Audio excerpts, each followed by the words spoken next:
George Washington is known for many things, like commanding the Continental Army during the Revolutionary War, or becoming America's first president, or chopping down that cherry tree as a kid. Well, actually, that last one is fake. Look it up. But now a new claim about Washington's storied story has emerged, that he was America's first vaxxer. That's right. As Joe Biden considers whether to mandate vaccines for federal employees, some are saying he should look to America's founding father for a history lesson. Let's get to the bottom of it in this Truth-O-Meter Minute.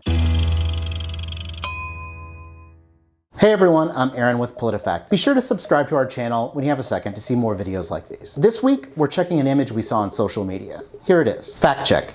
George Washington mandated smallpox vaccines for the Continental Army. Of course, we're gonna fact check something that says fact check in the image. It's just gotta happen. And in this case, it's basically true. Washington issued an order to have all troops inoculated on February 5th, 1777, in a letter to John Hancock. He followed up with more letters, saying all recruits would be inoculated in Philadelphia. You know what this video needs right now? Some spice.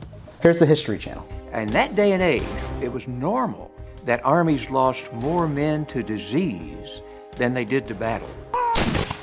And the worst of the worst was smallpox. Wow. Thanks, guys.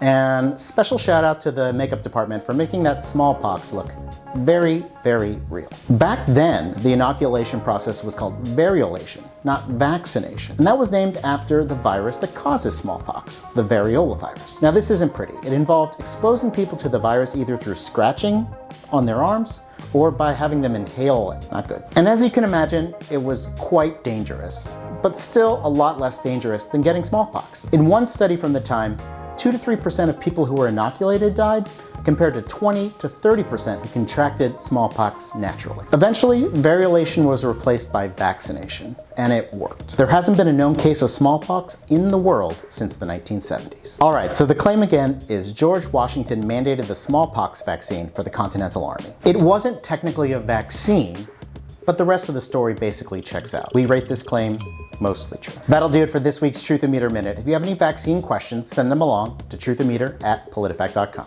See ya.